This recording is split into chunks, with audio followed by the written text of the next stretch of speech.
Good morning, everyone. For WRCO News, I'm Todd Coppernall. 68 degrees under cloudy skies with a little fog still hanging around in Richland Center. High today will be 86, warm and humid.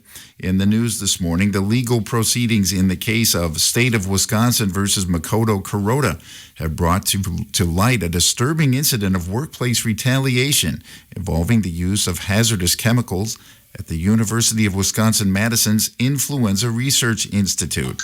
The defendant faces serious criminal charges, including second-degree recklessly endangering safety and tampering with household products, both felonies.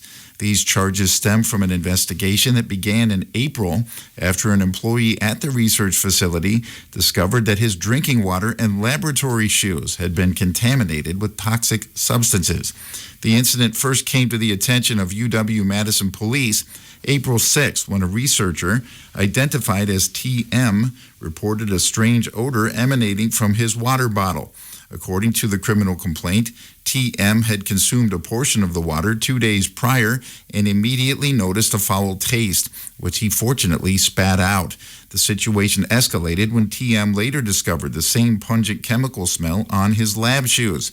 Forensic analysis conducted by the Wisconsin State Laboratory of Hygiene confirmed a high concentration of chloroform in the water bottle, a finding that indicated a significant and dangerous initial exposure level for any individual who might have consumed the liquid.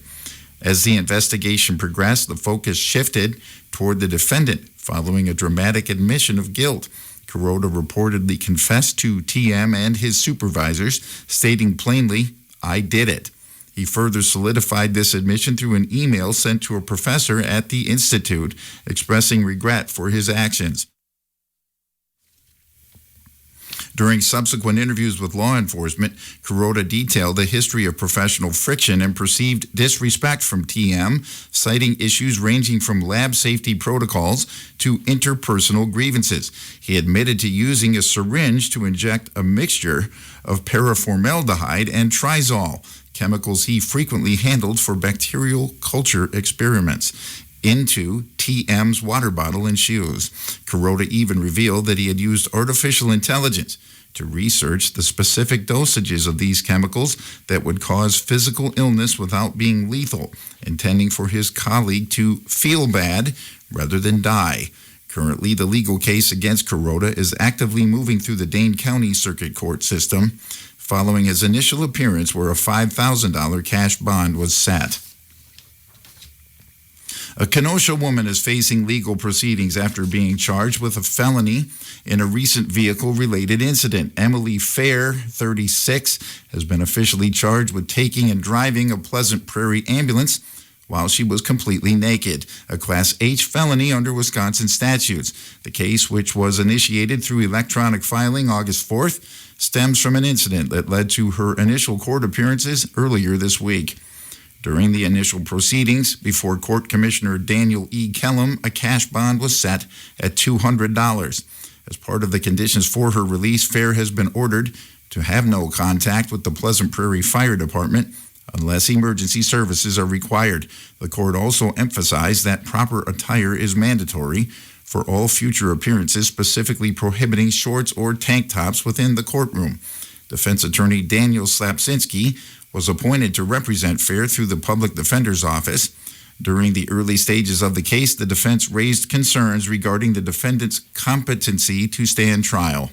In response, the court has ordered a formal competency examination, and the necessary documentation has been forwarded to the Department of Health Services for review. In a significant escalation of congressional oversight regarding the federal response to the COVID-19 pandemic, U.S. Senator Ron Johnson of Wisconsin, chairman of the Permanent Subcommittee on Investigations, officially voted to hold Dr. Anthony Fauci in contempt of Congress. The move occurred during a business meeting of the Homeland Security and Governmental Affairs Committee and was prompted by what Senator Johnson characterized as a refusal to comply with committee investigations and a notable silence from Dr. Fauci during recent testimony. During his remarks, Senator Johnson strongly rejected criticisms from Democratic colleagues who suggested the investigation was rushed or one-sided. He argued that the quest for accountability has been ongoing since 2020, citing a long-standing lack of cooperation from health officials. The senator pointed to past hearings involving alternative treatments and vaccine safety, alleging that previous attempts to bring forward diverse medical perspectives were systematically denigrated or ignored by the committee's ranking members. A central point of Johnson's argument involved revelations from Dr. Fauci's personal diaries, which the senator claims show a stark contradiction between Fauci's private thoughts and his public directives. Johnson highlighted an early entry suggesting the pandemic might be comparable to a severe flu season, questioning whether such a prognosis justified the widespread economic and social disruptions that followed. He emphasized that after 6 years, the American people still lack a full reckoning of the pandemic's origin and management. The senator concluded by asserting that Dr. Fauci's behavior during his most recent appearance displayed a fundamental contempt for the legislative branch and its constitutional role in conducting oversight. While Dr. Fauci has publicly stated he has nothing to hide, Johnson countered that his actions suggest otherwise. Looking ahead, the senator announced that his investigation is only beginning, with plans for transcribed interviews and further deep dives into the record to ensure comprehensive accountability for the decisions made during the COVID-19 era. The Friends of the Lower Wisconsin Riverway invite you to the 2026 Flow Potluck Brunch and Annual Meeting, which will take place Saturday, August 22nd at the Wintergreen Preserve in Spring Green. The day begins at 11 a.m. with a community potluck and the annual meeting, where they will celebrate the year's achievements and discuss future initiatives. As they will not have access to a kitchen facility, they ask that all attendees bring their food in coolers ready to eat, along with their own beverages, plates, and utensils. Following the gathering at Wintergreen, the festivities will continue with a group paddle departing from the Highway 14 launch shortly after 1 p.m. For convenience, participants have the option to set a shuttle at the Wisconsin Riverside Resort, which also provides boat rentals and upstream shuttle services for those who do not have their own equipment. If you prefer to stay on dry land, they would still love your participation. Volunteers are encouraged to help with shuttling fellow paddlers or to capture photos and videos of the group from the bridge. The American Red Cross urges donors to give blood or platelets now to help hospitals and transfusion centers stay prepared to help all patients. An area blood drive will be held today from 11:30 to 5:30 at Christ Lutheran Church in Spring Green. Appointments may be made by calling 800 Red Cross, visiting redcrossblood.org, or by using the Blood Donor app. Walk-ins are always welcome. The Boscobel Municipal Airport is preparing for an exciting morning of aviation and community fellowship as it hosts its annual fly-in and drive-in breakfast, Sunday, August 23rd. This long-standing tradition invites local residents and visiting pilots alike to gather at the airport for a day of festivities and scenic views. The event is located just 1 mile east of Boscobel on State Highway 133 with access via James Drive.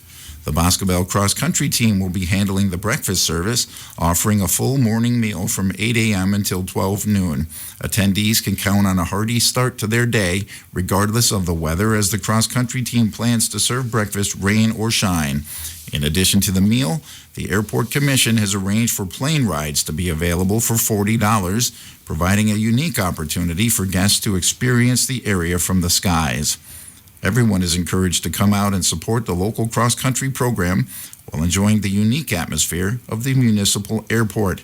For more information regarding the event, the City of Boscobel can be reached at 608-375-5001. Whether arriving by plane or by car, the community looks forward to a successful turnout for this local summer highlight.